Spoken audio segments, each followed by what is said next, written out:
Good morning, good afternoon, and good evening, wherever you are in the world. This is Sara from Sara Sessions, conversations that help me heal my heart and soul through connections with beautiful people that bring out wisdom within us all that we always need to be reminded of. And sometimes empowered with ideas and stories that help us get back on track to where we want to go. So today I have Daina Kirkaby. How are you, Daina? I'm so giddy to be doing this with you. Yay! Honestly, that's the first word that just came up. Woo! I'm so excited to have you here, and thank you so much. Daina is a massage therapist, kinesiologist, posturologist, and a biohacking advocate, without mentioning that she's a solopreneur and a woman empowerment extraordinaire human. She used to be an educator for juvenile delinquents. 20 years working in a detention center. She did team leading, recording, secretary stuff. Sorry. For the union. For the It's all for the union. union, yeah. And she was a project leader for therapeutic activities for the kids. She also graduated in correctional intervention. She was an assistant manager at a gas station for her younger years. That's where she started. Yes, indeed. We all start somewhere. And security for events and concerts in and around Jerry Park. That's kind of just a little overview of how incredible this woman is and all the classes and achievements that she's had. But that's not it, is it? Because she has also boxing. She's done martial arts, jiu-jitsu, and increases empowerment for women out there trying to or are interested in something more exciting, more empowering, and it's really good for a woman's body to actually get out there and get physical. And she also does CrossFit. She is also a single mother that has bought her house a little far, but it's hers, and she has made that house into a beautiful clinic. A clinic that has a hyperbaric chamber, infrared sauna, ice bath, lymphatic drainage, boots and arms and hips stuff to help you get your blood and your lymph circulating. She wants to make sure that she's got it all. So hi Mhm. again. Thank you so much for being here. You Thank are you. always an inspiration, and you've always been an inspiration. And I see that you are going to be popping up everywhere within the next year or Mhm. so. How are you feeling? Wow. Well, after that intro, I'm like all warm inside. Holy cow! Like all these things and titles, and I think the best way to say it is just I'm human.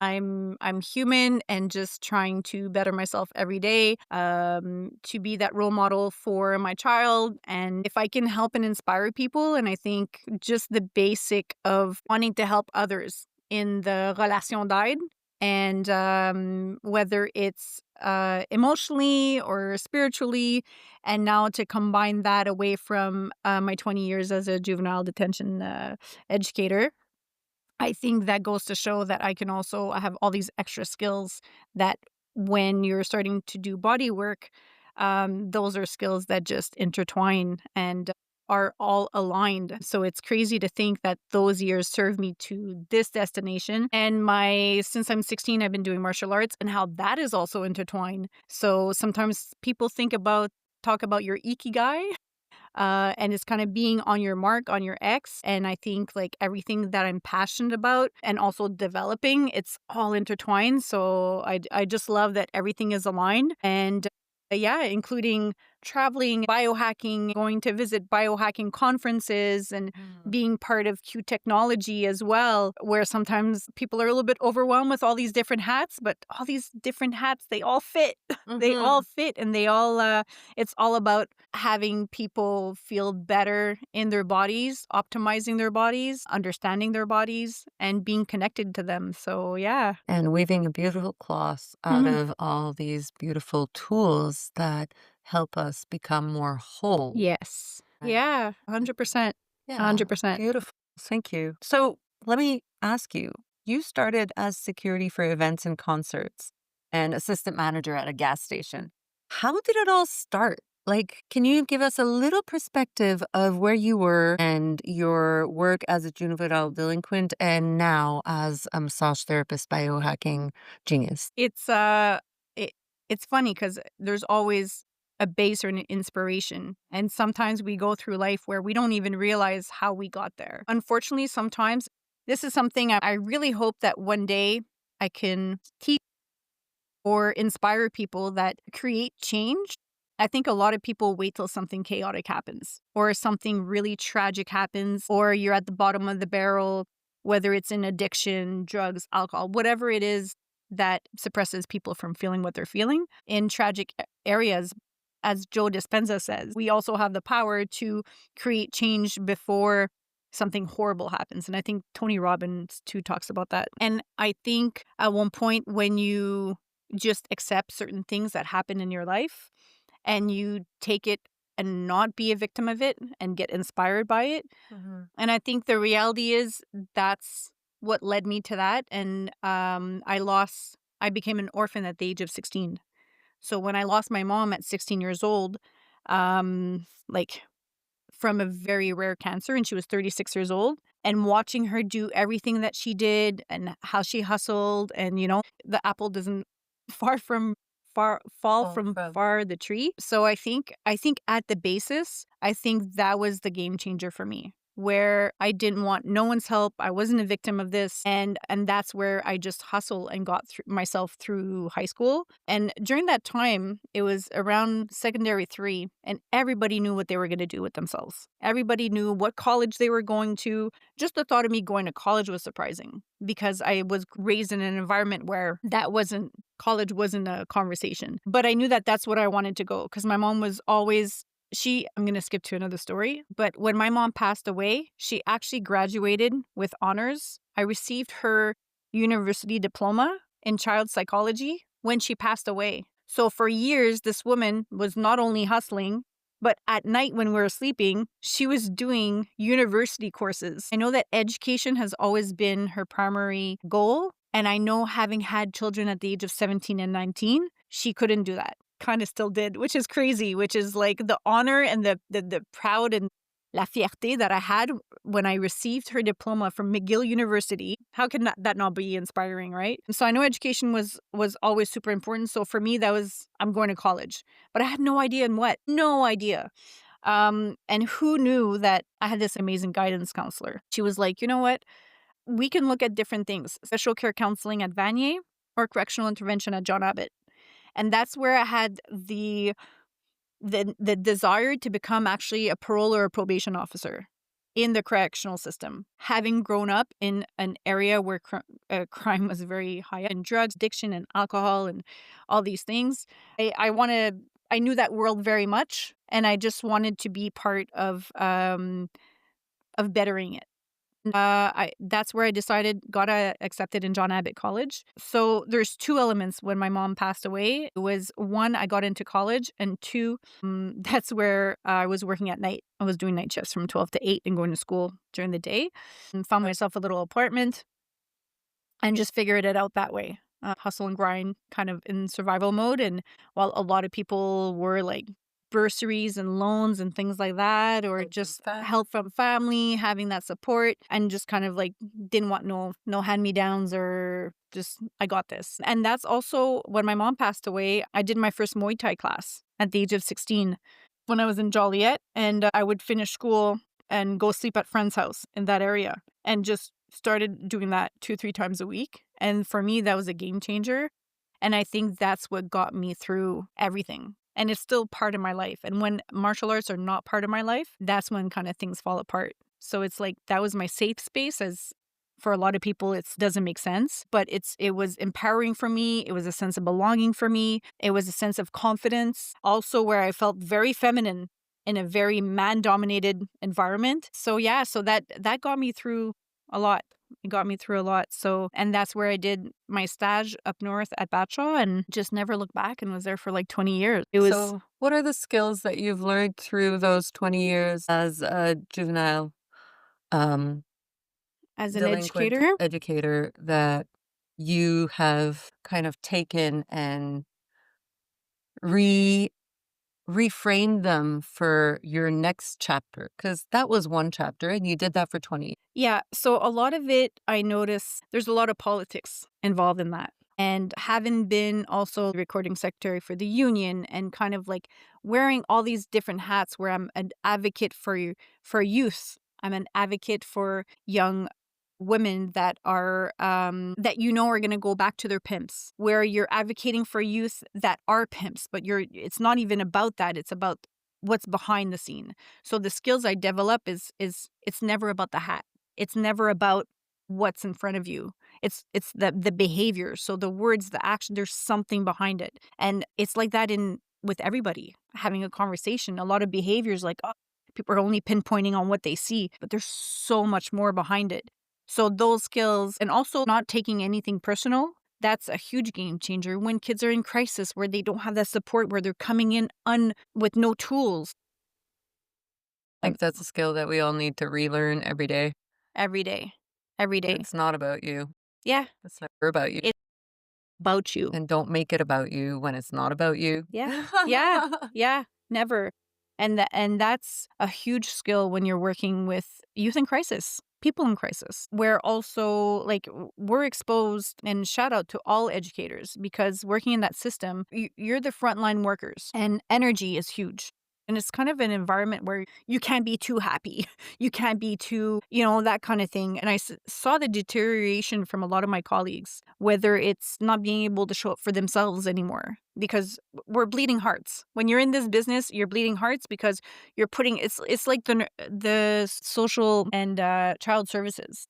It's people with bleeding hearts that put their time and their family and their energy on the line, and always going above and beyond.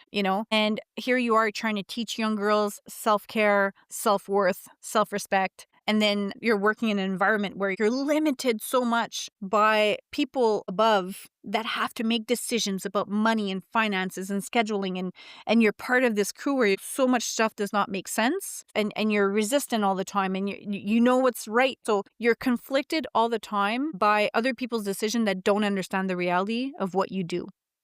And shout out to all the nurses, everybody that are frontline workers. And that's when at one point you have to realize your health is so important. People going in there thinking they're going to change the system or change or whatever. You have to be built a certain way to do this job. I've seen people coming in, coming out, and having people destroyed by this job, going through addiction, going through so many things that they're not showing up for themselves anymore because of the environment that we're in. So you end up being in survival mode all the time, and it's not good energy.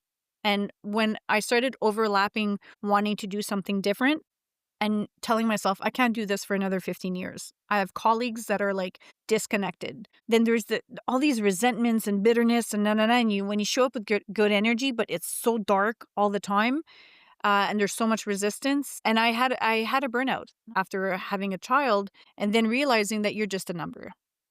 You know what? People don't care anymore because you're not putting in the time anymore. And then you have a loyalty because the system is so flawed. Then you're breaking relationships, and you're having to be disconnected because you can't show up. You have other responsibilities, and that has an impact on, oh my God, overtime.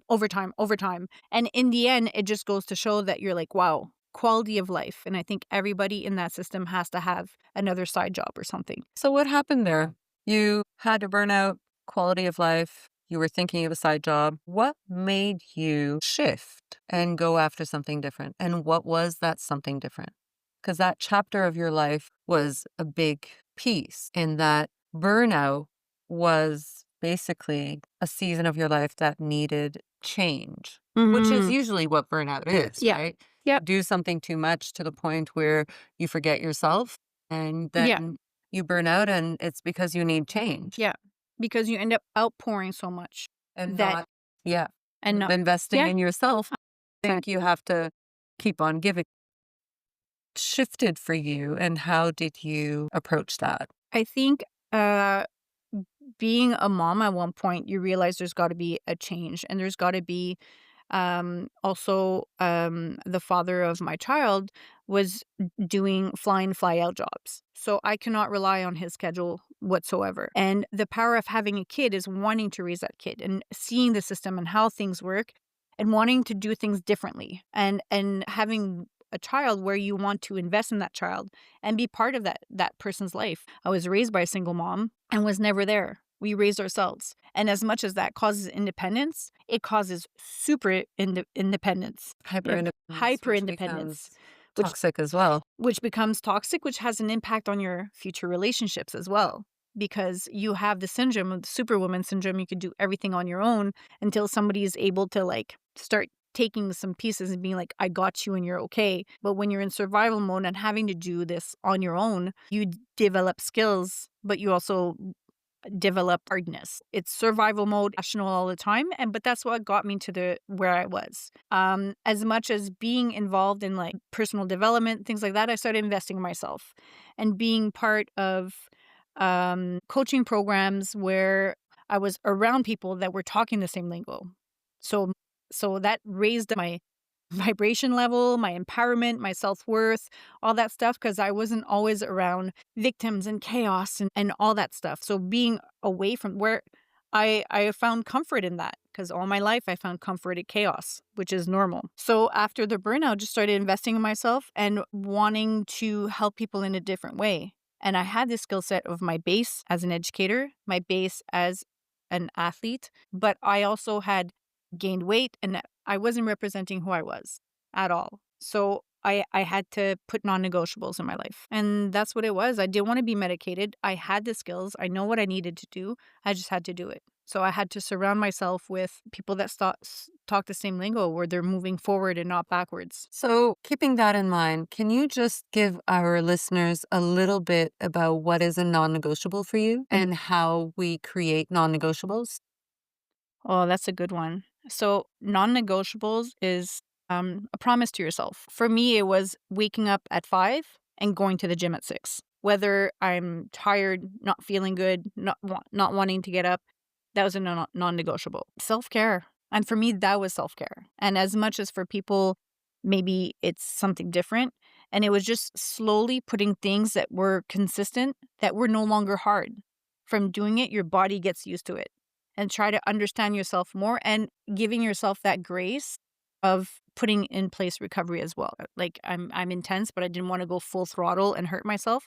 But consistency in those non-negotiations. And sleep was my biggest one as well. Non negotiable. Non-negotiable. Being in bed at 10, disconnected, like putting those little things also and putting things into play to see what works for me. And it's funny because being in our 40s, our body changes and there's a lot of changes in mood and energy and all that stuff, and I think we just got to listen to ourselves. The transition of having a government job with a phone pense, doing that transition, there's a huge transition. It's hard, it's not easy. It's like, when do I do it? At one point you just got to trust yourself and create that change. And now I did go back and see how hard that was. And now I look at it, I'm like, oh my God, had I known, I would have done this earlier. And of course, we all have those moments. Mm. We all have those moments where we look back, I'm like, that's what I thought was hard. Oh my God, And even now, I wouldn't, because you have to trust yourself enough to be like, well, if it doesn't go well, it's on me. If it goes well, it's on me. And to develop skills, right? When you're doing something new, and in the era that we're in, the fast pace, adjusting and adapting constantly, and when you're changing your skill set, and whether it's social media, whether it's like being out there, but it's always coming back to All of a sudden, you're a business leader, you're a healer, you're an organizer, project manager, secretary, student, and then a mother, and homeowner. yeah, homeowner, Yeah. athlete. It's a lot Yeah. to carry. How did um the educator in you become a massage therapist and then become a solopreneur to the point where you have basically a spa in your home that people come and visit and can use when they come for a massage? Yeah, I think it was consistency and not rushing into it. So I had taken time off, and then I gave up my full-time position and took a part-time position. and change units. So I was part-time. So I was doing every second weekend and having clients during the week and playing around with my schedule while still being a student, still raising Peyton. And I was also integrating. And then slowly but surely, I took 6 months off just to, to see, because it was a lot to manage. To always work doubles and shifts, and there's overtime and all these things, and trying to find somebody to take care of your kid. And for me, those were the biggest stressors. Having to rely on somebody else to take care of my responsibility while also being a good coworker and making sure that I'm there, I'm present, So it's a lot of task shifting. It's a lot of different hats. And at one point, you got to listen to your nervous system and your body. And then at one point, when your body's, you can do everything you can. And that's what I realized as well. I was still eating right, still an athlete, but it was still overweight because my cortisol was so high. It's like if my body was always in protective mode. Well, you lack joy. You lose joy and you become serious all the time. And everything becomes like, oh, I got to do this. This needs to happen. So, and then there's a resistance, and you're like, you can't feel. You gotta, oh, something happens. Let me put back on the back burner. Like, I feel like that's kind of like what it was in my separation as well. Yeah, don't have time to feel. To feel. I gotta think of this. Don't have time to feel my Don't have emotion. time. So let me bury it down Yes, and deal with this Yep. because survival is more important. exactly. And this is the state of most of the world right now. Exactly. Where you're like, I'll schedule in when I have time to feel this of what happened last week. And That's already exactly. gone, and you've already experienced it 3 more times Yep. from 3 different situations Mhm. that you were completely surprised and flabbergasted by. Yeah. Yeah. Yeah. Yeah. And And we then keep on feeding the Uh-huh. loop, right? Yeah. And this is a loop that is never ending unless Yep. we start adding or taking off the things that have been taxing us the most, Yeah. or adding those things that are actually resourcing. And I'm not talking only about taking a bath. No. That's great. Wonderful. Rubbing your feet. That's wonderful. But it's really about also writing and doing the shadow work and giving yourself Exactly. time and Yeah. space to feel your To body feel. and Yeah. to just process as you walk, and these things that are very, very simple for the Yep. body, but that really help us come back to ourselves. Yep. Even though it feels so strange at the beginning because we're like, what the heck am I doing Yeah. here? What's the point of this walk? I have stuff to do. Yeah. But if you allow your mind and your body to just slow down, tell that little person of yours, whatever you want to call him, Gina, Joe, whatever, in your head, Yeah. that you could take a seat and I am going to finish this walk without thinking about 1,000 things. And the idea is not about not thinking about 1,000 things. The Yep. idea is to become aware and notice your thoughts as you're walking and allow that to Yep. feel and go. Yeah. Right? Just Yeah. like in meditation, meditative state or a flow state that you allow yourself to come. And it's an allowing. It's Yeah. everybody has it. Yeah. It's just we don't allow ourselves. And Yeah. yet, so what are we doing with Yeah. this permission that we need to ask for someone to give us permission? Yeah. Yeah. And it goes to show that it's like somebody feeling overwhelmed going, I have to go to yoga. I have to this. I have to meditate. I have to, and then your schedule is full. You're like, oh my God, I have to meditate now. Yeah. The burnout was like the guilt all the time, the feeling guilty of not going into work, the feeling guilty of having to justify yourself, the feeling of, I feel guilty enough every single time that I'm, like I'm a mother. We get pregnant and the guilt is there because, you're already in that mode. Whether you're a fur baby mom, whether you're whatever, like it's the second you have somebody else to take care of, the guilt is there. It comes with. But it's like learning to cope with that. Learning to befriend that. To befriend that. And the honesty, when you're honest with yourself, and as much as you can blame everybody else, the work is, it's you. It's how you see things, how you perceive things, and it's putting in the work. What makes you proud of yourself? What do you find joy in? And I think that's what it was, where I love waking up and dancing and being silly in front of my kid in the kitchen and just letting loose and her seeing me do that and being playful, or imitating. She loves that, where we can just laugh, horseplay in the morning instead of just like, no, I have no time. No, saying no to everything. So I think that's where, and also feeling immense anger. My sadness always came out as anger. And I think that's where the martial arts came into play, where I was able to sustain that for so long because I had that release. And that gives me energy, power, and confidence. Your workout would take energy from you, but it's also giving you energy, 100%. right? What a difference. What a Your difference. horseplay in the morning seems like Mm-hmm. nothing, but it's actually what feeds the rest of your Mm-hmm. day, 100%. right? Laugh with your daughter Mm-hmm. is just a small laugh. Oh, who Yep. cares? But Yep. that's actually so powerful Mm-hmm. in fueling your motivation on going Yeah. further and getting better.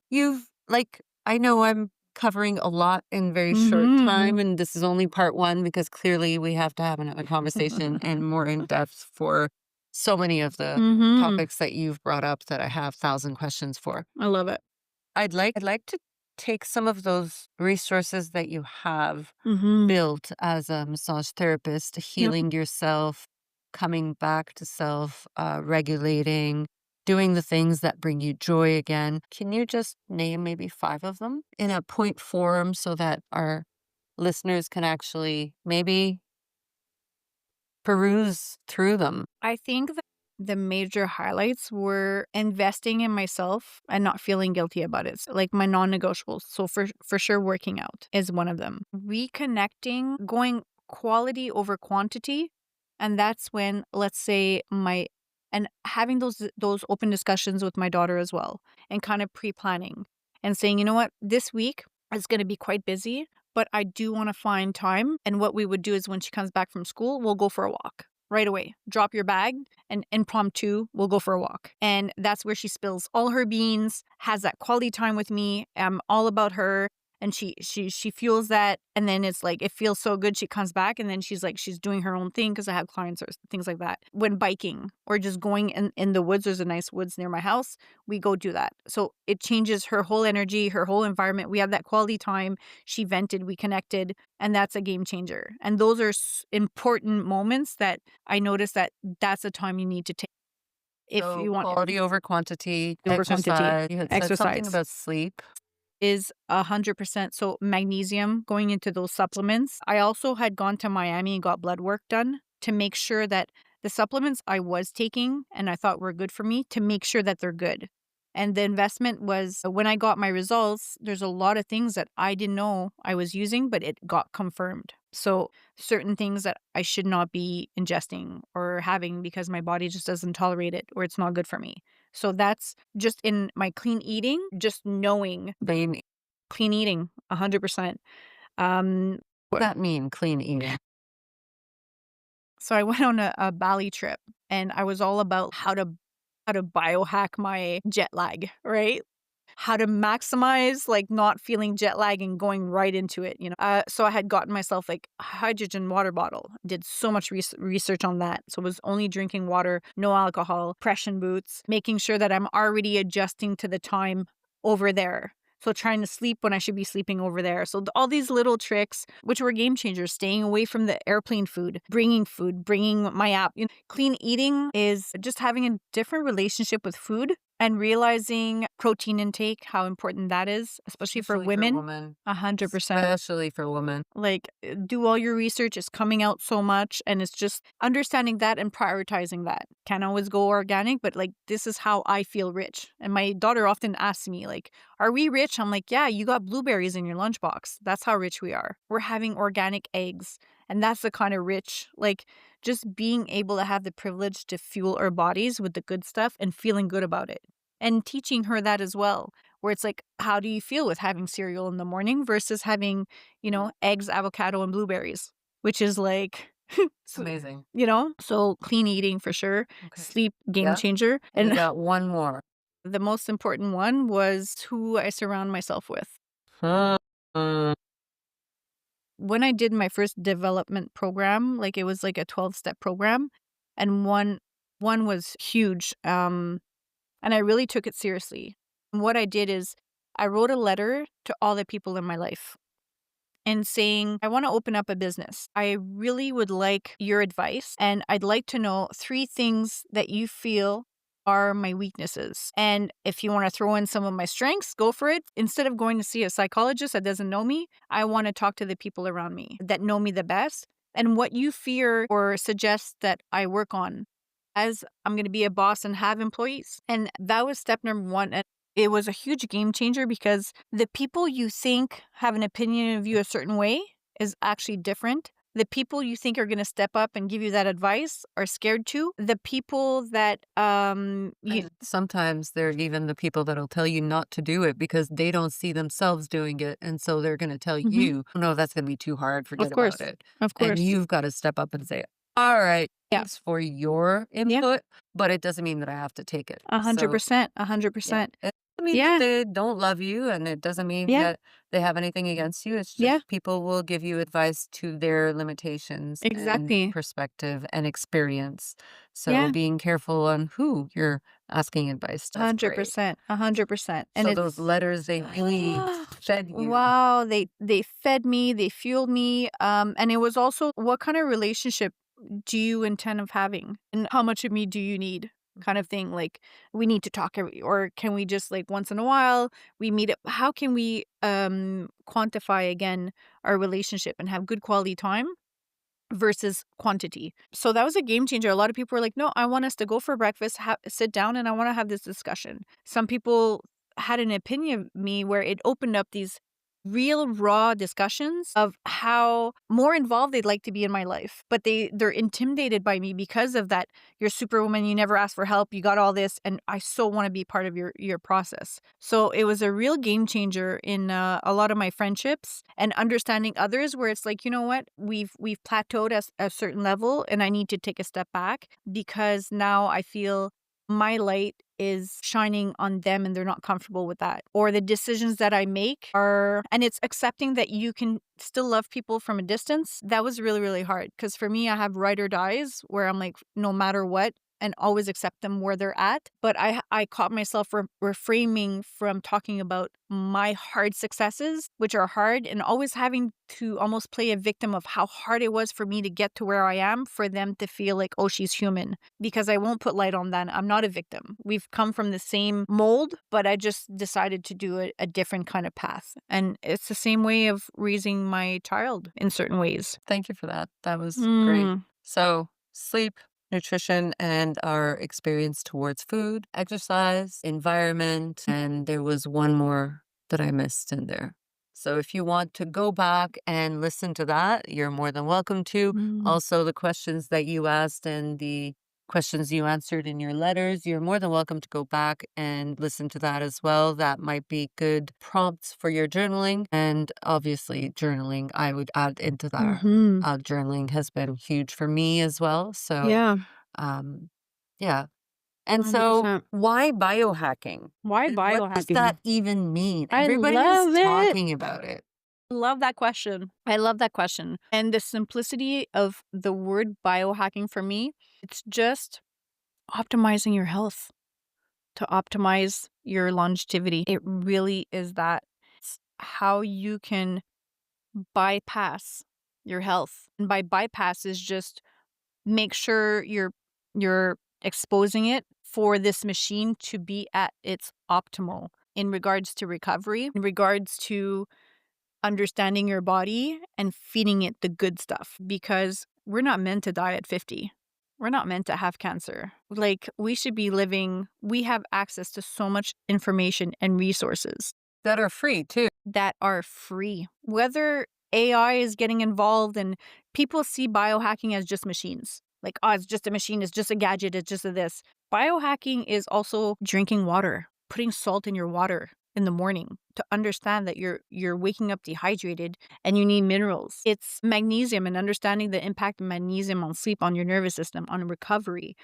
It's lymphatic drainage. It's walking. It's, jumping jacks, activating your heart rate on a regular basis to eliminate those toxins. The breath work. Like now it's becoming a little bit Instagrammable moments, breath work, this, that, da, da, da, how to, but in the end, it's like, How can you listen to your body to how can actually you listen? answer Yeah. better for more Consciousness. efficient 100%. working? 100%. Mm. I went to see an iridologist, which is really cool. And in the end, She told me all the stuff that I already knew about myself, and I have a slow lymphatic system, which means I just need to keep moving. It's like, that's my solution? Okay. I just need to sweat every day. Infrared sauna, game changer. Exercise, game changer. Whether it's a walk, whether it's jogging, whether it's a run, CrossFit, martial arts, whatever it is. Muscles are so powerful in creating the neurochemicals that we need for our body and our brain to be healthy. So, activating them, releasing them, clearing them, growing them, using them, jumping, weight training, Mhm. especially for women, Yep. especially as we grow older, how it affects menopause, how it Mhm. affects our mood. It's so essential. Sociables for me is also making sure that I have those social engagement activities that inspire me, Mhm. you know? Yep. Maybe it is in a social environment and I don't feel like being social, but it inspires me at the Mhm. end of the day and it helps you see things differently. And it's always about perspective because Mhm. your brain will believe what you tell it. Yep. And what you tell it, if you're running on the same narrative Mhm. that you have in the past as a victim or as a martyr, then that's what you're going to get. Mhm. If you keep on going forward and doing things that inspire you, that connect you, that guide you, that feed you, that resource you, that elevate you, that vibrate you, Mhm. finding those things and creating those as non-negotiables Mm. are essential tools for biohacking as well. 100%. I love that you brought it up, that biohacking is not all this AI No. stuff, and it's not always about the next gadget. It's about Mhm. understanding and educating ourselves about how to optimize our Mhm. bodies. Yeah. To its full potential. Its Yeah. full potential. I've been doing this course online on communication, and one of the exercises was when people are stuck in finding joy and not having direction or not knowing what to do. It's called the 1,000 word exercise. So you just write down 1,000 words. It could be a sentence, but 1,000 things that bring you joy, that make you happy. It could be as touching a green leaf, going for a walk outside. It could be a smell. It could be clean sheets, it could be the smell of your mom's cooking, but 1,000 words, and a lot of it, like, what fuels you, what drives you, what do you like, what do you love, what do you, Mhm. it could be from colors, experiences, smells, it could be from all these things, it could be people. So once you gather all that, you realize that there's common themes that come up in that. So obviously, a lot of it for me would be health and movement and exercise and helping others and all these things. And in the end, it kind of directs you on, am I on the right path or not? This keeps coming up. I need to surround myself by this. And whether you want to put that in a vision board, whether you want to put that on your mirror, whether you want to print out all these words and put it on something so it's always there. So when people feel misaligned, when missing direction, it's a very hard exercise because at one point you're like, "Oh, let me count how many words." You're at 200 words. Like, how am I going to find 800 more? But then you become detailed and specific and you associate those feelings of how those bring you joy and how you enjoy and how you like and how, from music, but not just what kind of music, what, like more specific, like what band, it's so when people are feeling off track, misaligned, it They can go back to it. can go back to it. It's such a great exercise. I love giving Yeah. that exercise as practice at home for client coaching, where they come in and they're not sure what they like, what they want, where they're going, and Mm. how to resource. And I ask them to sit down and write 5 things right in front of me that Mm. actually resources me. And I get them to rewrite it on a smaller paper so that they could put it on their fridge as a Uh, reminder of what to come back to. And mm. sometimes, we're so stuck in our brain and in our head that we forget to listen to our body and we just need to see something Yeah, to disengage what we're thinking of of course. so that we can go forward in our Mhm. day instead of being stuck. So that's a wonderful tool. I love that you Mhm. brought that up. Yeah. Yeah. Again, writing comes back. It always Yeah. comes back. And they've done research Over galore and over. Yeah. saying that writing is an incredible process that really helps us synthesize, process, regulate, Mm. release, like if we were shaking, Rationalize. Yeah. rationalize, Make sense of it. make sense, Yeah. plan. Yeah. uh, Make it factual. Is this actually real? Exactly. It's not Creating real. a Why? goal, actually putting things down empties you so that you can actually focus on what Yeah. is going on and release if needed Mhm. or go forward if necessary Yeah. on to the next action. Yeah. So that's wonderful. I love that you're here. I Mhm. just say that. Yeah. I'm so happy we're finally doing this. I love it. I love how circumstances just realign this to make this work, make it happen, to have this impromptu podcast of Yeah. just shooting the shit Yes. And and it coming back to basics. It always comes back to the same thing, it does. always. Whether it's trying to better ourselves while helping others as well, learning from all this process, taking it in, the authenticity, always learning to better ourselves and others. And that's I kind of feel that's why we're on this earth. So tell me a little bit more about your why. About the why. Why are you doing all of this? Why is this Why? important? Why now? Why this part of Mm. life and this season of life? Why coming out and trying all these different biohackings, going to all these conferences? Mhm. Why becoming a solopreneur? Why Q technology? Why all the hyperbaric chamber and the infrared sauna and the cold plunge? Why what is your why in doing all this work or play, I should call? Thank you so Yeah. much because I Yes. really find it's more play than work. You know? Why is that? Can we do that? Of Can we course, we can play the why game.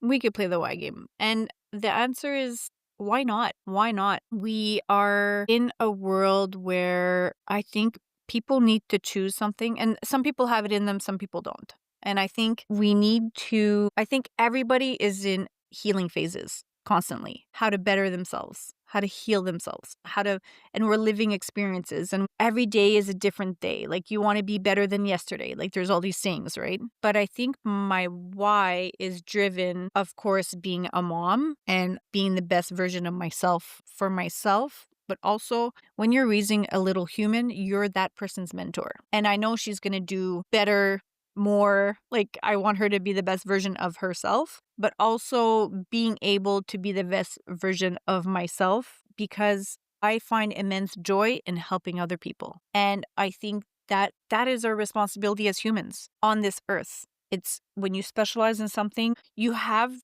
the responsibility of sharing that with people and being part of people's growth and having experienced so much of what I've experienced. And that's what podcasts come from. That's where books come from. That's where information comes from. Living experiences and pushing boundaries, pushing limits. And if I can help people better themselves in a certain way to find more peace and joy and be in their authenticity by living it myself and being an example and a mentor of that, and also being human and making mistakes and learning from them and being open about them too, because we're far from perfect. I think it's that, like, every day is just it's just that, and having the joy of learning. For me, it's a responsibility that we have as human beings to pass the torch on to others and heal as we grow and become more powerful and more empowered and more of that. because every time you do that, every time you have an interaction and you meet people where they're at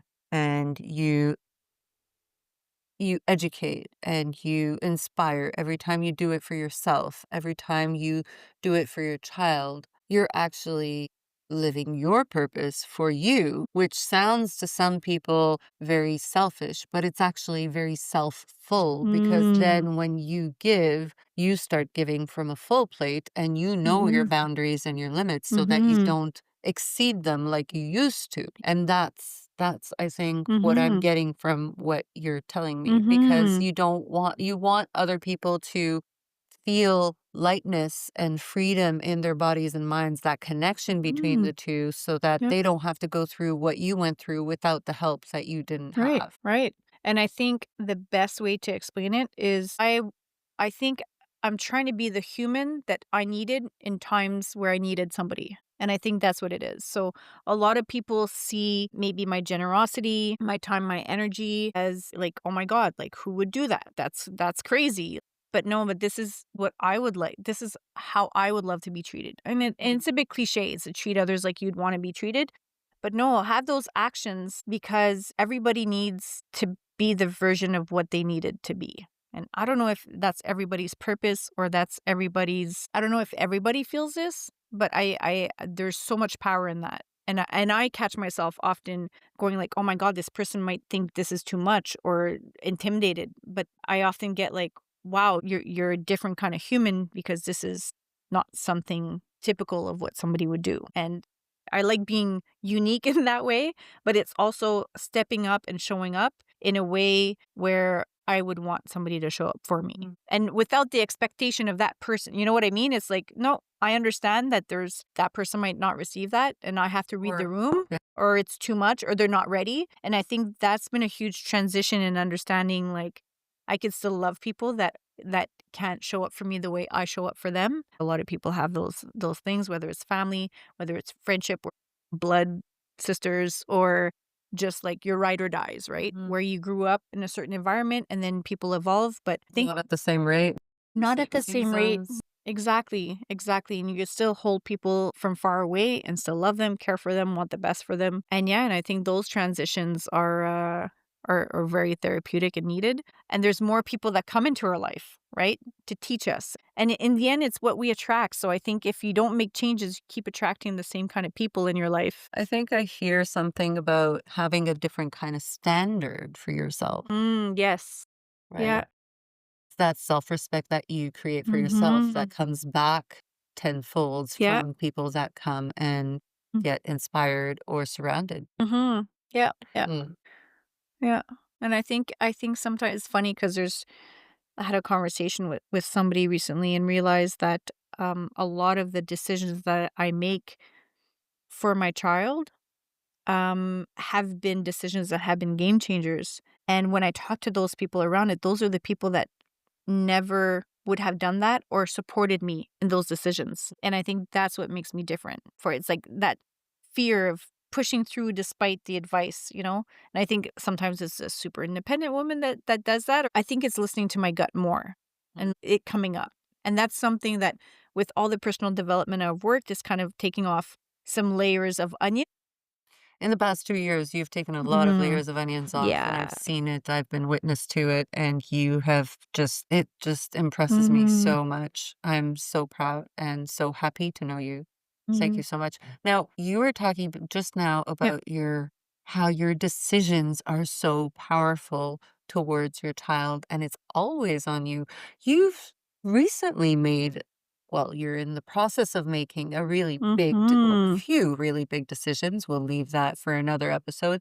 But this one specific decision for you and your daughter, Peyton, you want to talk to us about it? Yeah, I'm super excited about this. I'm just taking in consideration her development and her age. How old is she? She's 11. Hmm. She's gonna be 12 in March. She's in grade 6. And I've kind of put into play a project of taking in consideration that this year was her last year she's been going to summer camp.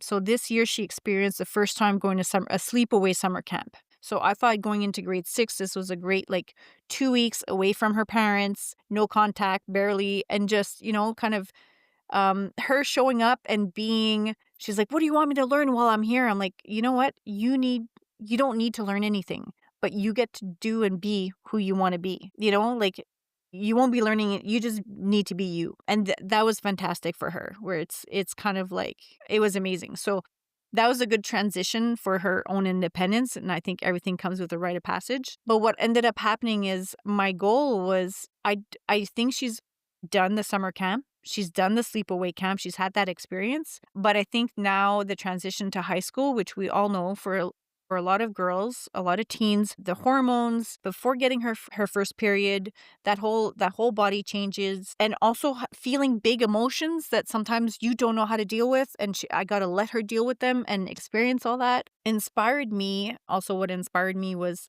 the fact that I've had little scares about having masses in my breast. So sometimes, and getting injured, as a massage therapist. So you're just like, you know what? Again, just wanting to create memories and moments with my child and opportunities. And so I'm going to get to the punch of it.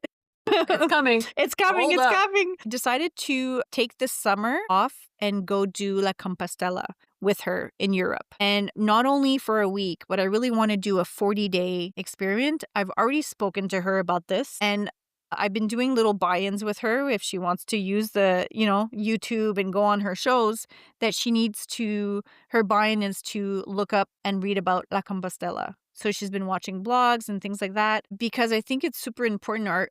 We don't have many summers with our kids, and the transition of eventually they become their own human and social and all that stuff and independence. And 3 years ago, when COVID was done, I spent the whole summer in Australia because she has family in Australia. So took the whole summer, went there, create moments with her family, surfing, doing all that stuff. And at one point it's like, why she needs vacation too.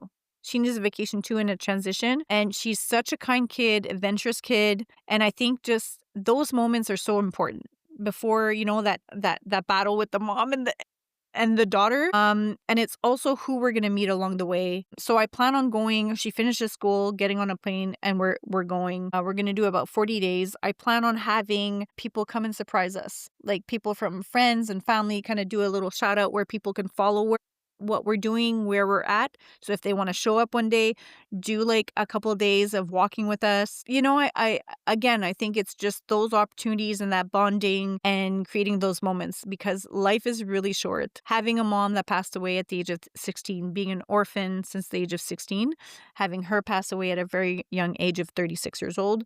Those are kind of all things that I wish and memories I had with my mom. So everything, at the source, that's what it is. It's being that person, being that mom that you wish you would have had, having those moments, creating those memories. So And something really important happened recently. We haven't talked about it, but Daina came out unscratched, unscattered from an incredible accident where she was almost home, barely 5 minutes away, and she had a car crash about 3 weeks ago, which kind of solidified this idea of wanting to live life and not wait, because time is so short and you never know. And so not only are you doing the compostel with her next year, or well, it's becoming more true than ever mm-hmm. nowadays. Shout out to La Tienda, which is a store on Verdun Street about everything compostel. And you're also doing a little more than that. You're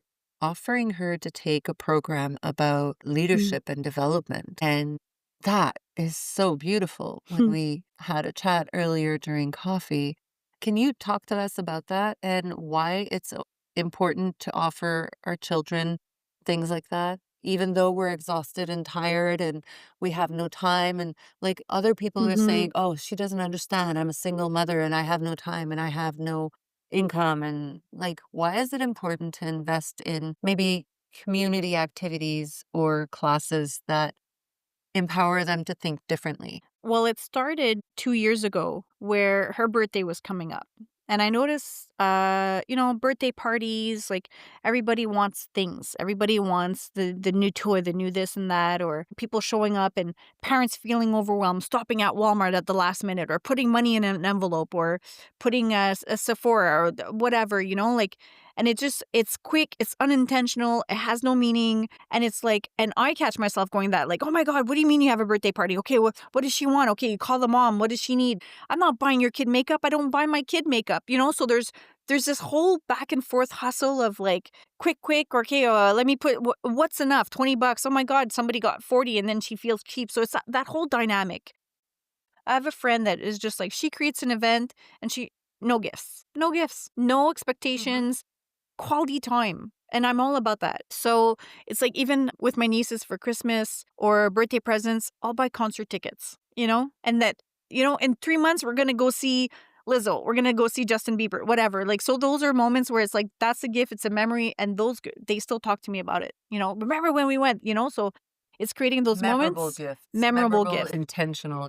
Exactly. So then I was doing some research and came up with the program Bright Champs. And for me, it was more, when I first got in there, it was for her to give her financial classes, because as an entrepreneur, I still struggle with like the financial piece that we're not taught as kids. And looking back, you're like, how much money did I waste? How many broke ass decisions have I made? How many? And it's all like, oh, I want to be a millionaire. No, there's more to it. It's understanding finances and investments and all these things and the taboo of talking about money. So for me, I'm like, how can I help my kids? Now we have access to that. Now I'm feeling it. I'm in it. How can I prevent my kid from being in a position where she makes broke ass decisions all her life, where she has to depend or have to depend on somebody else in an unhealthy relationship?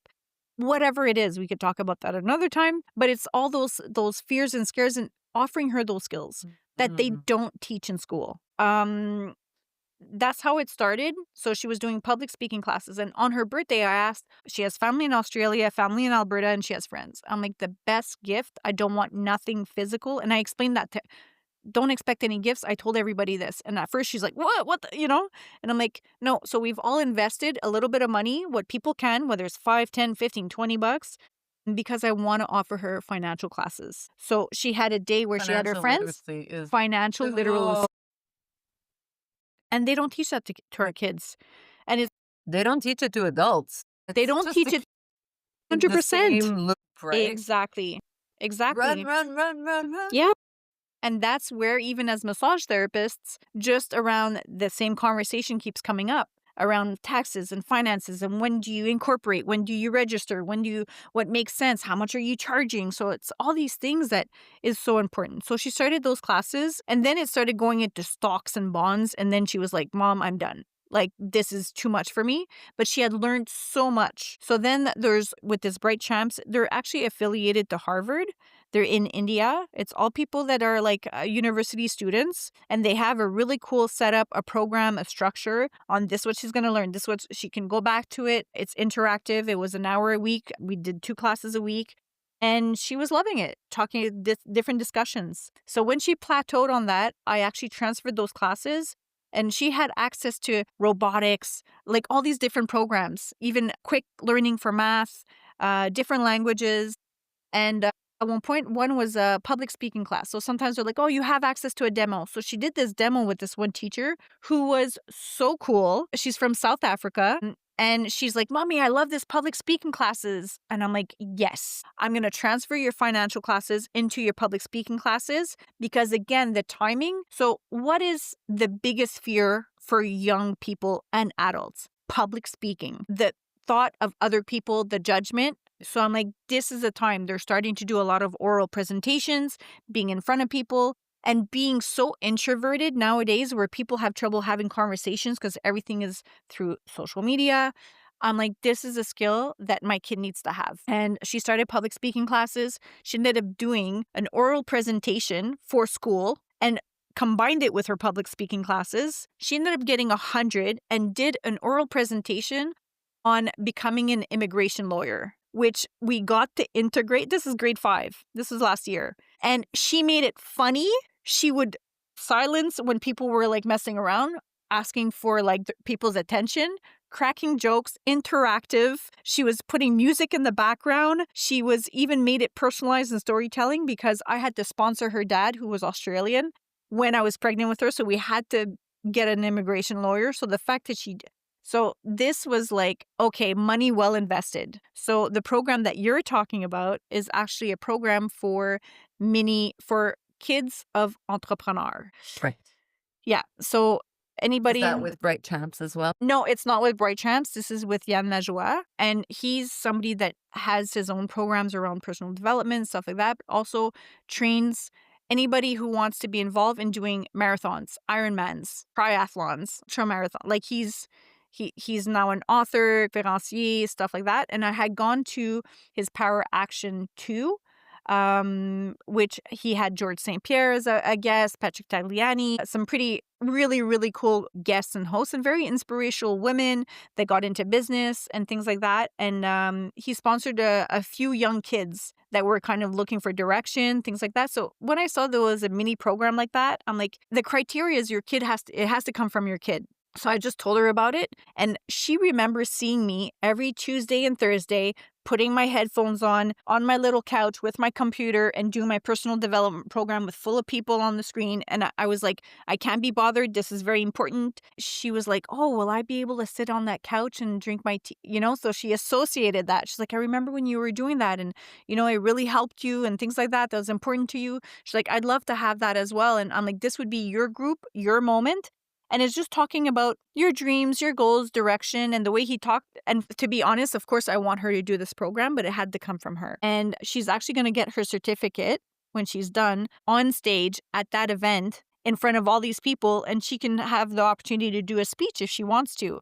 So it's kind of like giving her an opportunity, which is a game changer. Like that's an investment. That's game changing. So this public speaking and this goes hand in hand, especially for a young woman. I want her to make her own choices, especially in regards to her education system, which is so flawed. So I don't have the privilege of homeschooling her, but if I can give her access to these extra skills and programs, and a lot of it's coming from her because she also does dancing. She did MMA all summer. And when she's over something, she's able to say, yeah, not feeling it no more.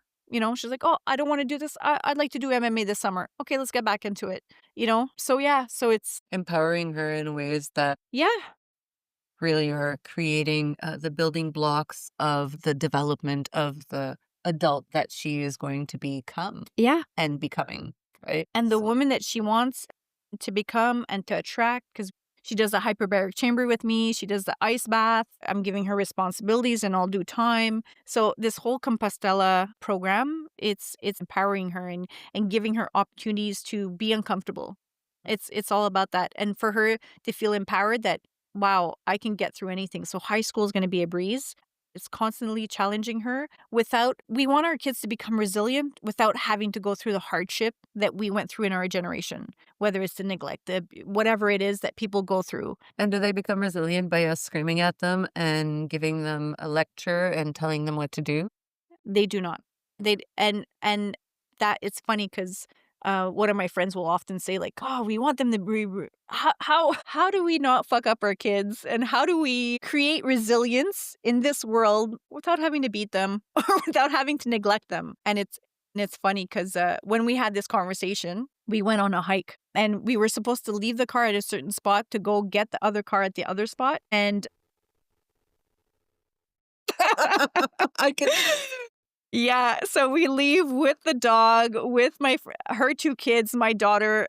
We start hiking, and then it was supposed to be a 3-hour hike. So an hour and a half, like a direct, go to the other spot, get the car on the other. So after 3 hours of hiking and realizing we are nowhere near the car, we need to make a decision. And then she's like, we've been going in the wrong direction this whole time. And the irony of that is her dog was exhausted. He's like a lazy dog, so we had to carry him most of the way. Our kids were exhausted. We were out of water. We rationed our food, gave them that energy. And then we were luckily I had 2 headlamps, but we had to hike back in the dark. Like that's another level. It was getting cold. So we actually hiked for 6 hours because I'm like, we are not going a step farther. The best decision, it's to go back on our tracks. That is and we're going back to the car. That is the best decision we could do. And just that was hard. So we did that and we got in the car and we started laughing. And I'm like, this is how we build resilience. We get lost in the woods. And our kids were like, oh my God, like one kid knocked out. They were like, oh my God, this is so crazy. And we were joking. We were like, you know what? You guys could have done double that. And actually, we're going to go back because I forgot my phone at the top. But it was like, there's scary moments. It's in the dark. But, we were tripping more. We were falling more. The bruises and that. So it's like, yeah, let's just go for a hike. I'm like, oh, are we building resilience today? I just got to be ready, So I think it's moments like that. And trusting the Yeah. intuitive sense that you had of, Mhm. okay, let's just stop here. Let's gather our thoughts Yeah. and go back, Yeah. which is logical, but it's also, Mhm. I don't know if That's the safest. We saw like a location where we could have slept there. And then I'm like, worst case, I'm okay with sleeping. We're okay with the dogs. We both had our dogs. I'm like, I feel safe. And I would feel safe sleeping in the mountains, in the woods, where, but again, our masculine energy gets in there, survival, but we got this, and the kids would have been fine. And that's what we were telling the kids, you would have been fine. So it's, I love that. yeah, yeah. So everything kind of comes with a price, I but know, it sounds like we've got such a great life, all these conferences, and you've got this beautiful hiking trips, and, it's wonderful. I think people have an idea of massage therapists as they're not really working, mm, and their schedule is so much easier than ours. Can you give me an idea of a typical work or just a typical day? Because even when you're not working, mm-hmm, days or just an idea, just for people to get a sense of the responsibility that we all carry, no matter the mm. job that we do. Well, a typical day would be me waking at 5, going to the gym at 6, coming back at 7:30, jumping the shower, tending to my daughter, make sure she has her lunch, like all these things. Like now she's independent, but have breakfast. And then just take a moment to have my coffee and breathe and kind of set up my day because my first client is at 8:30. My second client's at 10:30. My other client's at 12:30. Then I have a client at 2:30. My last client leaves at 4 o'clock. My daughter shows up at 4:30. So sometimes I'll take a power nap from 4 to 4:30. She arrives at 5:30. Sometimes I'll prepare a snack for her, like so she feels like she's getting greeted, like "Yay, my mom thought of me," kind of, which is kind of nice. And then depending on if sometimes we'll go boxing, like sometimes if she has class, either she has dancing, and I will often have another client at 7:30. So on a full day, that's a regular good business day. So I try and schedule that 4 to 5 times a week. I also, on certain days where I can't take clients at night because Peyton has her classes, I'll have a client maybe a little bit earlier. I do allow myself 1 or 2 days during the week where I don't have a client where we can spend quality time. We could go for a walk and have kind of like a no evening kind of chill, relax, quality time, watch a movie, cuddle, make supper, and have her, being part of that process, sit down with her, have her do her homework. I will often, and on weekends, I'll often have really early because I wake up so early and to not mess up that vibe. I'll have clients Saturday and Sunday morning at 7:30 in the morning and then either go work out, like, and then kind of it depends, right? So it's like that recovery weekend where that's where I integrate yoga, that's where I integrate a hike, be a social, there's always a birthday, a supper, or something. So yeah, How do you find the energy? Is it all the biohacking? the energy comes from spending energy. Mhm. 'Cause the body recharges I'm sorry, Yep. because the body recharges itself like a battery, a rechargeable battery, Mm-hmm. right? It's just what you connect it to is Yeah, really important, and 100%. so if you connect your body to the things that actually charge it, Yep. then you'll have the energy for the things that Yep. are not as fun, right? And need a little bit more, um, what's the word?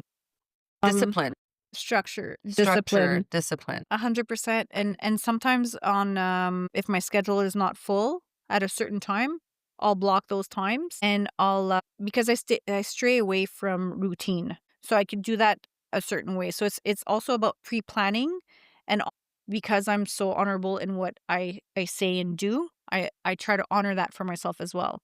This is my day, this is what I planned, but I'm a rebel at my own causes where I'm like, I want to do the exact opposite, or I'm going to block my day. What I was doing is I was doing a spa day once a month with a friend, so we were pre-booking that.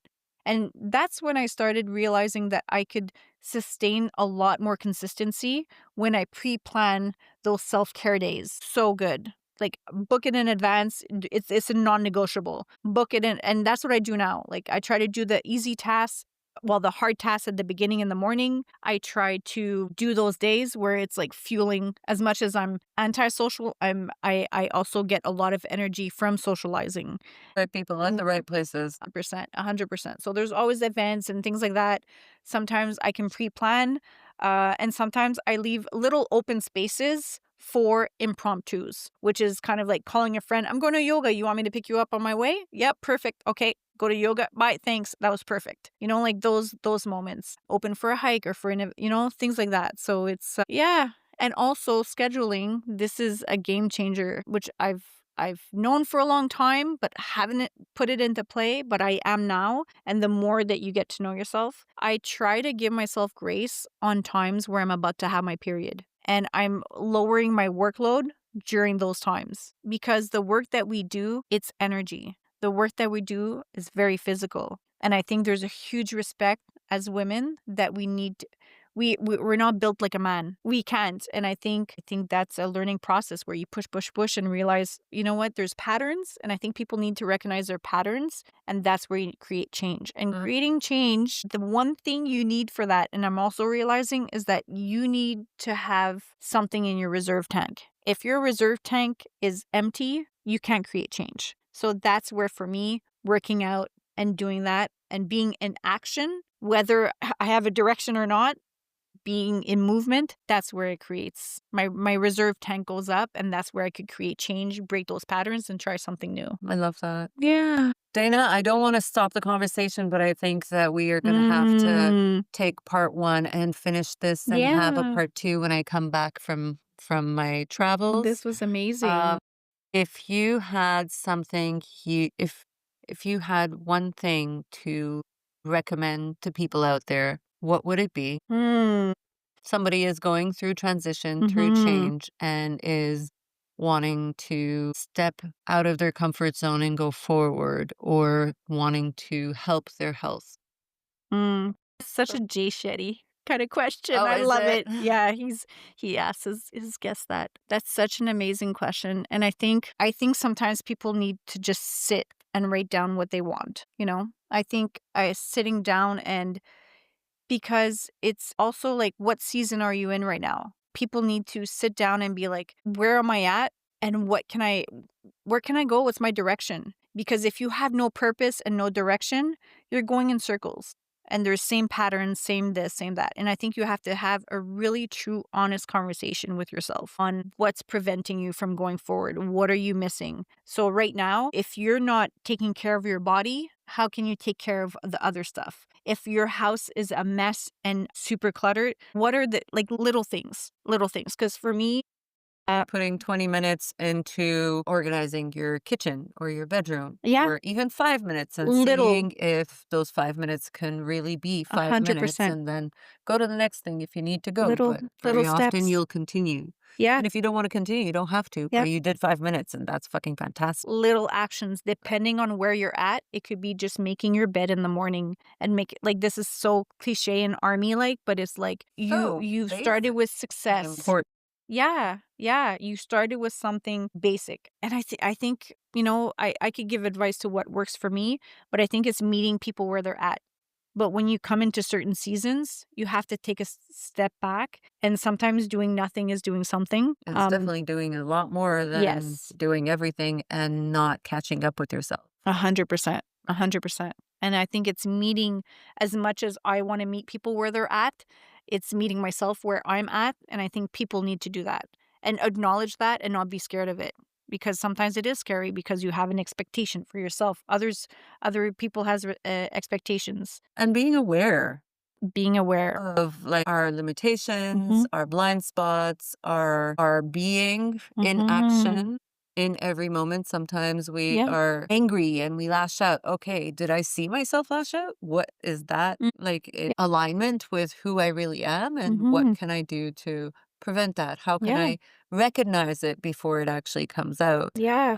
And how can I communicate and express myself properly with myself For and with sure. others, so that these situations that are resisting Mhm. or confronting, that are uncomfortable, that a lot of people try to avoid, can be dealt with more grace and compassion and understanding.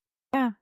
And anger is normal. Anger is So healthy, healthy. so healthy. 100%. And 100%. it's healthy to actually experience it and allow it to go through your body, because Yeah. the body never lies. And your body never Mhm. lies. Your I'm body going to never say it again. lies. Your body never lies. You Yeah. are able to listen to your body. And if you're Mhm. not able to listen to your body, just sit down somewhere quiet with a straight spine, or as straight as you can. Put your hand on your heart and breathe into it. Breathe 3 deep breaths. Allow your heart to come and connect with your hand the same way that you allow the energy of your hand to come and connect to your heart, to warm it up and to feel that beating heart. That Mm, is power, and that is your healing power. On because that you note, are a human being. yes, you are a Mm, human being. I love that. yeah. Thank you. Thank you so much for taking a time to listen in on this episode. I wish you lots to go back with, go back home and take and implement and integrate and think about and talk with your friends and your family and share your thoughts at the bottom of wherever you're listening to this podcast and give us your feedback. What helped you most and what inspired you?